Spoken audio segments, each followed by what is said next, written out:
اهلا الخوت، في هذا الفيديو غنشوفوا البلانات اللي وقعوا في موفمون شمال افريقيا في السيمانه اللي فاتت وفي هذه السيمانه. البلان الاول هو ديربي العاصمه التونسيه بين الترجي والافريقي، والبلان الثاني هو الاعداء اللي تعرضوا ليه جماهير المولوديه، واخيرا الاعداء اللي تعرضوا ليه جماهير اهلي طرابلس من طرف الامن الليبي. ما نطولش عليكم، نبداو.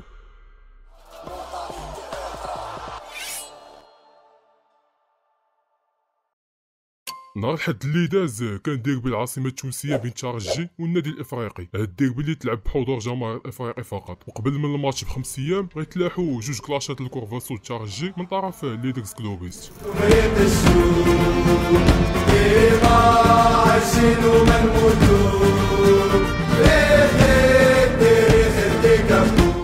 عليكم فينا سديروا في دينا الرفور اليوم باش تكون.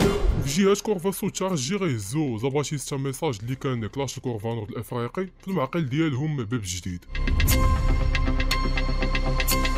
موراها غيجيو ميساجات اخرين من زاباتيستا. الميساج الاول اللي كيوصف كورفانورد باللي ما عندهمش القيم والمبادئ، والميساج الثاني عايش دليل الفلوس الكفيل. والمقصود هنا هو راعي ديال فريق النادي الافريقي، ولا كما كيسميوه جمهور الترجي كفيل ديال النادي الافريقي، واللي هو جيمس تشامبرز، واحد من الورثه ديال عائله كوكس الامريكيه، واللي غيكون هو المستثمر في النادي الافريقي بشكل شخصي، وغيقدم راسو كشخص مسلم ومؤيد للقضيه الفلسطينيه وكاين في اي ارتباط ليه مع الصهيونيه. السبب اللي كيخلي جماهير الترجي تشد كورفانورد الافريقي من هذا البلان هو ان جيمس تشامبرز كيسبونسوريزي النادي ديالهم بشكل شخصي. هادشي علاش كيسميوه كورفاسود كفيل، وكيعتبروا اداره الفريق وجماهير النادي الافريقي من باحثين ليه على قبل الاموال ديالو. وغيتهزوا سته ديال لي زيتوندار مع هاد الميساجات. هاد ربعه كنظن مفهوم المعنى ديالهم، وهاد الجوج المعنى ديالهم هما جوج نقاط اللي كيطالبوا بهم النادي الافريقي في الماتش ديال العام اللي فات ضد نادي بن قردان، واللي سالب تعادل 2-2. وكيطالبوا النادي الافريقي بثلاثه ديال النقاط ديال الماتش، حيت نادي بن قردان دخل لاعبين اللي كانوا عندهم ثلاثه ديال الانذارات. والطونداره اللي حداها فيها الحركه اللي دار لاعب الترجي البلايلي ضد شبيبه العمران. وغيعاودوا يهزوا زاباتيستا ميساج اخر اللي كان بنفس المعنى ديال الميساجات اللي قبل: ماضيكم ملطخ بالعار، حاضركم من يدفع اكثر بالدولار. وغيتهز ميساج اخر من طرف سيكسيون ديال زاباتيستا فرنسا، بمعنى ان حتى شي واحد ما يقدر ينقذ عبيد الكفيل ديال النادي الافريقي جيمس تشامبرز. نبقاو مع كورفاسود ونمشيو عند فيداين ترجي اللي حتى هما هزوا ميساجات قبل نهار الماتش على كورفانور الافريقي. الميساج الاول كبارتهم في الجمعيه تبيع وبالدولار فرحان القاطع، والمعنى ديال الميساج هو ان المسؤولين ديال النادي الافريقي باعوا الفريق الكفيل، في حين ان جمهور النادي فرحانين بهذا البلان. والميساج الثاني اللي غيكون ترونسبارو غيتهز في معقل المجموعه حيت تضامن كافيلز اغوغو تروفي اونغاد، بمعنى ان كاينين بزاف ديال الكفلاء في النادي الافريقي واخا هكاك النادي عنده نقص في الالقاب. اما الميساج الثالث تياتر سيمفوني لي غات روج اي بلون كي لا ميطوماني، اللي المعنى ديالو هو ان جماهير النادي الافريقي مجرد فئران عايشين فيهم الاساطير اللي بعيد على الواقع. اما من جهه كورفانور الافريقي غيهزوا افريكان وينرز ميساج واحد: ديفرنت ايدنتيتيز سيم ديسغريس. وكلمه ايدنتيتيز جات بجوج الوان، الصفر والاحمر اللي هما الوان فريق الترجي حاليا، والخضر والابيض اللي هما الوان الترجي قديما، وكنظن اعتمدوا عليهم في 10 سنين الاولى من تاسيس النادي. واستغلوا افريكان وينرز هذا البلان وكلاشاو به كورفاسود، بمعنى واخا يكونوا عندكم جوج هويات كيبقى العار واحد. وتهزوا جوج طوندارات مع هذا الميساج اللي مفهوم الشرح ديالهم ومازال غنشرحوهم اكثر في هذا الشيء اللي جاي. غنمشيو دابا لنهار الديربي ونشوفوا شنو وقع قبل وفي وسط الماتش. زاباتيستا غيطبعوا ملصقات اللي فيهم واحد كيو ار كود وغيفرقوا على جماهير النادي الافريقي حتى المقر ديال النادي قبل الماتش بساعات قلال، وكانوا كيفرقوا هاد الملصقات على اساس اشخاص اللي خدامين مع اداره النادي. وهاد الكيو ار كود كيبان ملي كيتسكانا بلي كيعطي جيجا من الانترنت هديه من اداره النادي للجمهور، ولكن زاباتيستا داروا حيله لجماهير النادي الافريقي اللي سكاناو هاد الكود وطلع لهم فار اللي لابس توني ديال النادي.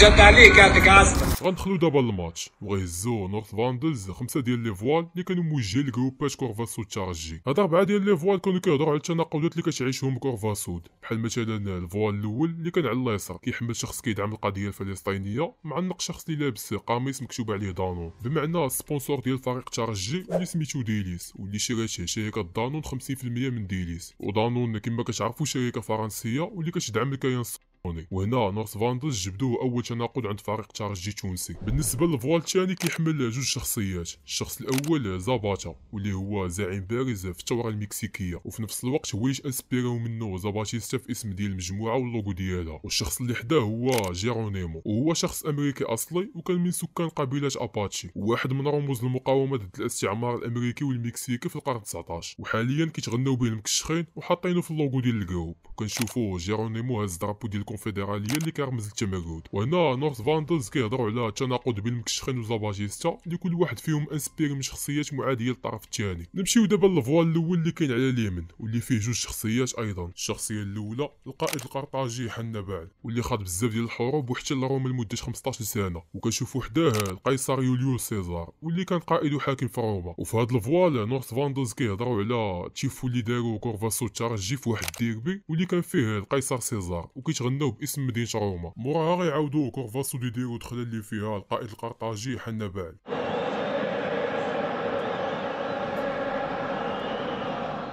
هادشي اللي كيطيح كورفاسو في تناقض اخر، حيت الشخصيات بجوج بعاد على بعضياتهم، وكاينه عداوه تاريخيه بين قرطاج وروما واللي دوزو بزاف ديال الحروب مع بعضياتهم. اما الفوال الاخير كيهضر على المقاومه المسلحه واللي كيتعناو بها جماهير الترجي وباللي قاوموا الاستعمار، في حين ان اول رئيس ديال الفريق كان مع المستعمر وفرنسي الجنسيه. وفي وسط هاد لي فوال كاملين كاين شخص لابس حوايج اللي كيلبسوه الناس اللي مرض عقليا في السبيطار، والملامح ديالو طاغي عليهم الحزن. والدخله الثانيه كانت كتكمل الاولى واللي فيها جوج عبارات: تروبل دو بيرسوناليتي زيرو ايدونتيتي، اللي الترجمه ديالها هي اضطرابات شخصيه هويه صفريه. ومور هاد الدخلات غيجيو الميساجات، نبداو مع الميساج يتهز من جهه ليدرز كلوبيس ديفرنت كولرز فيك ايدونتيري، واللي الترجمه ديالو هي الوان متعدده هويه مزيفه، واللي كتهضر على تغيير الوان نادي الترجي كما ذكرت من قبل. اما الميساج الثاني اطابل لي ماسك اللي تهز في جهه افريكان وينرز، وكنظن كيهضر على النفاق ديال مجموعات كورفاسود مع بعضياتهم. وغيزيدوا الميساج الثاني اللي كان ماخوذ من اغنيه ديالهم، واللي المعنى ديال هذا الميساج هو ان الجمهور الافريقي كيتغناو بالوان وهويه النادي، ماشي بحال كورفاسو الترجي اللي كيتغناو بفورزا روما. الماتش غيسالي بفوز الترجي بنتيجه 3-0، وغيهزو المكشخين مور الماتش ميساج اللي فيه بالبلايلي ولا بلاش الشيشه معانا ما توفاش. المعنى ديال الميساج هو ان واخا ما كاينش يوسف البلايلي اللي هو افضل لاعب في فريق الترجي، يقدروا يربحوا النادي الافريقي بسهوله، والشيشه المعنى ديالها في الميساج هو بلو.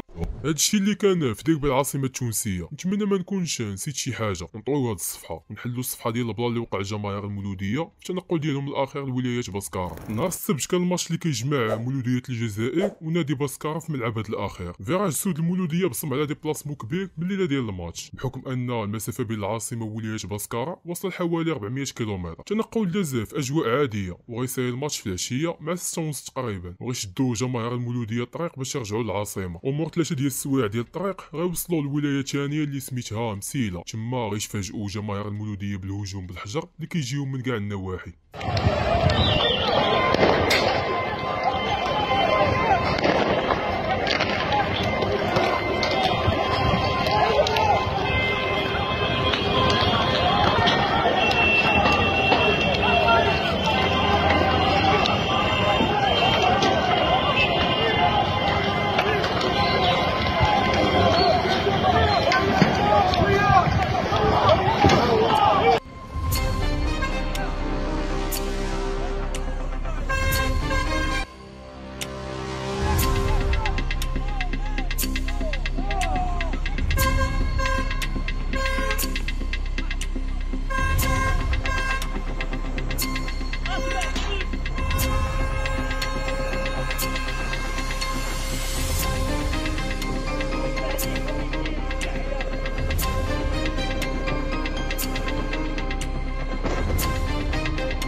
وغيتحرق واحد من الكيران ديال جماهير المولوديه وغيموت واحد الشاب اللي كان عضو في غرينا كورساكس مور ما دخلات فيه شاحنه، وغيديوه للسبيطار في ولايه باسكارا، ولكن للاسف ما يقدرش يبقى عايش. السبب ديال هذا الهجوم اللي تعرضوا ليه جماهير المولوديه ما معروفش، ولكن هذه ماشي اول مره يوقعوا فيها بحال هاد البلانات في هاد المنطقه، وكاينه اخبار كتقول باللي جماهير المولوديه هما اللي تعداو على اصحاب المقاهي والمتاجر وما بغاوش يخلصوهم مور ما كلاو عندهم في الالي. هادشي علاش انتقموا منهم سكان المنطقه، ولكن خرجوا تصاور في النهار ديال الماتش من ديك البلاصه اللي كيبينوا باللي ما كان حتى شي حانوت ولا قهوه حله في ديك الوقيته. الله يرحم سفيان والله يصبر عائلته ووالديه. حنا ضد هاد الصراعات اللي كيوقعوا في طريق كره القدم، حيت ما كاين موراهم حتى شي رباح، وحاليا الاتحاد الجزائري لكره القدم غادي في طريق انه يمنع تنقلات بين الجماهير اللي تلعبوا الماتشات ويكلوا. غنخرجوا من الجزائر ونمشيو لليبيا في الماتش ديال اهلي طرابلس والنادي سويحلي اللي تلعب في ملعب طرابلس بحضور جماهير اهلي طرابلس فقط. الصداع ديال جروب فلامبويز مع البوليس الليبي بدا من الدخله ديال التيران، حيت غيمنعوهم يدخلوا الماطوس وغيسدوا عليهم الباب. مور ما غيدخلوا جماهير اهلي طرابلس غيوقعوا استفزازات من الامن في وسط التيران، وغيدخلوا جوج من اعضاء الشرطه لوسط الفيراج ديال فلامبويز وغيتدخلوا النواه ديال الجروب باش يخرجوهم قبل ما يكبر الصداع. وغيكون الماتش غادي بشكل طبيعي وسط تيفو والزو ديال فلامبويز.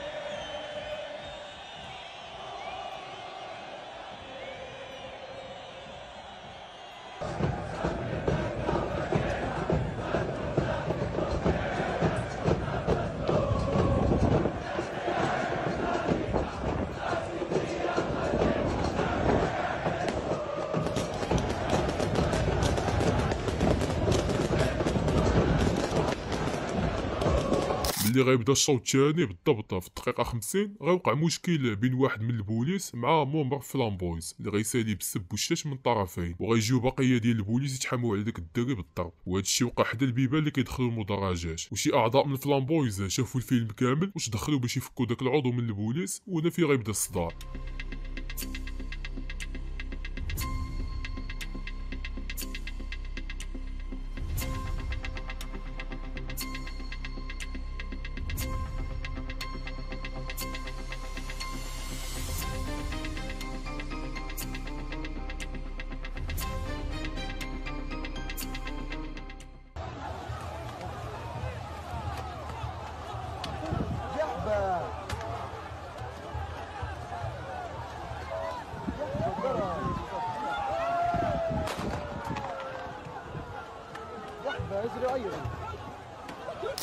تقريبا نص ساعه وهذا الصداع كاين بين الطرفين، وكان تدخل من البوليس بواحد الطريقه اللي اقل ما يقال عنها هي محاوله